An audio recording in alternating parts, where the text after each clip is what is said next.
Hi, I'm Corey. After following countless tutorials and learning game development by repeatedly slamming my head against a brick wall doing tutorial after tutorial, I ended up as the game designer here at Gatorbyte Games.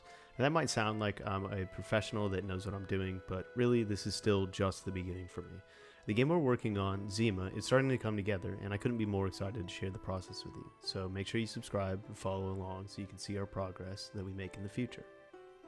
So today I have a bunch of things to show off for you guys now that our artist has overcome her Balacho addiction. With the extra time off during the holidays, we were able to really make some good progress in a lot of different areas. First up, now we have a mostly finalized HUD and inventory UI. This was way more difficult than we were anticipating, I think. For the inventory, we went through a bunch of different layouts trying to find one that doesn't end up with a bunch of blank space, but also doesn't give you a bunch of information you don't need. You can see here that we even had a completely different style at one point. After getting some feedback, we made the decision to scrap the book idea and go for a more simple UI. On the right is some important stats, the trash can, and in this little box down here, we're still trying to figure out exactly what we want there. So if you guys have any suggestions, please let us know. On the left is the inventory spaces, equipment, and the pet slot here. But wait, you haven't mentioned pets before, and that's right. You'll absolutely be able to collect a number of pets that will be able to give you special buffs related to the enemy that dropped them. Originally, the idea was to take a page out of RuneScape's book and just have smaller versions of the enemies and put Lil in front of their names, i.e., Lil Skeleton or Lil Frog.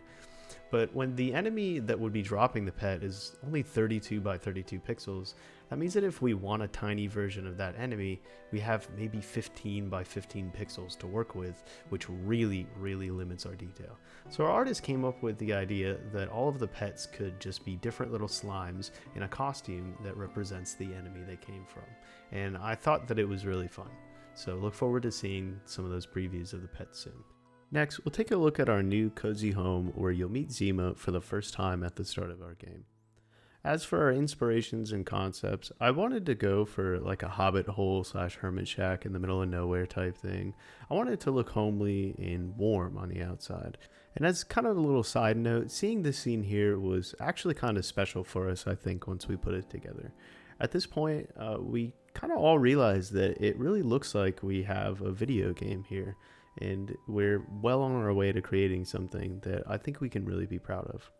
We also came up with a second version of the house with dirt walls for a more natural look that we decided against, but I hope that we can use it later on. Moving on to the inside, we've got quite a few different props along with the wall and floor tiles done so far, and I think it's turning out nice. But you'll notice some of these old and sad items here.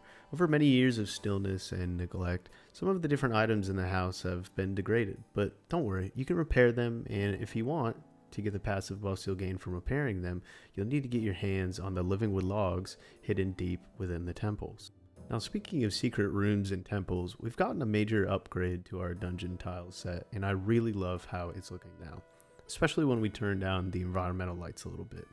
I'm liking the atmosphere so far, but there's definitely more layers to it coming in the future. Oh, and here's one of our test dummies.